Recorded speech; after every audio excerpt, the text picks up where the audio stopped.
So the Food and Drug Administration has approved a new blood test to help identify pregnant women who are at risk of developing pre-eclampsia. The high blood pressure condition is a leading cause of disability and death during pregnancy. The CDC says pre-eclampsia affects about 1 in 25 pregnancies. Of that number, Black women are disproportionately affected. Experts say African-American women are 60% more likely to develop the condition than white women.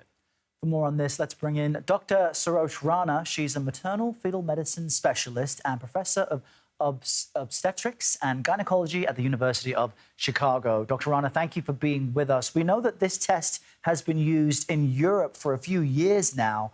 What can you tell us about its accuracy and what specifically it looks for? Yeah, so thank you for having me here. So it's a blood test, and essentially it measures two different proteins.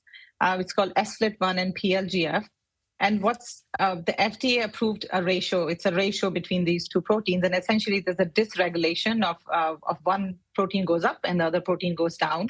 So they approved the ratio of 40. And essentially, women who are admitted with any kind of high blood pressure during pregnancy, between 23 weeks and 35 weeks, if they have a ratio above 40, that increases their risk to develop severe preeclampsia within 2 weeks. And it has a very significant positive predictive value of about 65%. So it's pretty accurate in picking up people who will develop preeclampsia. On the flip side, a ratio below 40 puts the patients at significantly low risk to develop severe preeclampsia with a negative predictive value of 96%.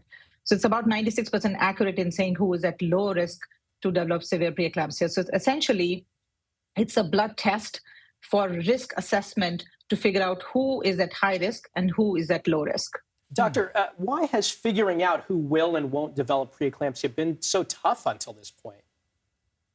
Yeah, so I want to say that the diagnosis of preeclampsia per se is not difficult. It's based on American College of OBGYN criteria. What's actually difficult is when we get these patients who have chronic hypertension, for example, or if you have gestational hypertension or non-severe preeclampsia, based on the current clinical criteria and the lab criteria that we use, it's really difficult to figure out who will develop severe preeclampsia or who will develop severe adverse outcomes. So, for example, clinically, you can have a patient who's fine one day, and in 2 days, she can develop liver dysfunction, she can have kidney dysfunction, she can even have seizures. So the problem is that the current criteria that we use for signs and symptoms of preeclampsia is not very specific. And as we mentioned, this condition disproportionately affects Black women. They're 60% more likely to have this condition. Why is that? So I want to say that, yes, so you're right. So Black women not only have a higher prevalence of having preeclampsia, but they're also at significantly high risk to have complications for preeclampsia. Wow. And it's not so much, I don't think there's a biological reason, maybe there is, but there is a multitude of other reasons that I want to highlight, is such as access to good quality care. There's increased prevalence of pre-pregnancy health risk, such as women who are African American, Black, have higher prevalence of chronic hypertension, which can be poorly controlled, obesity, diabetes. And then there are social issues, there are housing insecurity, there are health system and physician implicit bias, there is lack of education and awareness among patients. And also I hear this over and over again, the patients are often unheard when they have some of these symptoms. And also among Black people, there is lack or ineffective follow-up plans for most of these patients. Doctor, it's a conundrum, it's a lot of things. Doctor, quickly I want to ask, how is this blood test going to improve outcomes for people with preeclampsia?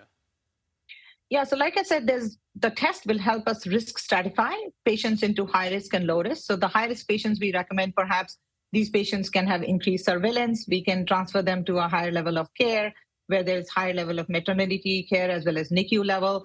We can also time certain interventions that we do, betamethasone for fetal lung maturity, as well as magnesium. And I think it has a potential to reduce severe morbidity and mortality that happens in these patients by serving as a very good warning sign. On the other hand, like I said, patients at low risk, perhaps there will be potential to reduce hospitalization. You can perhaps even reduce rate of preterm delivery by carefully prolonging the pregnancy. And before I stop here, I definitely want to say that this test, the ratio of SFLT1 PLGF, is really approved as an aid to risk assessment. It should not be the deciding factor. The physicians still have to use all their clinical, obviously, things that they're using and other clinical tests that are available, especially around plans for discharging the patient delivery decisions cannot be made exclusively on this ratio. Dr. Sarosh Rana, thank you so much for joining us. Thank you, doctor. Thank you.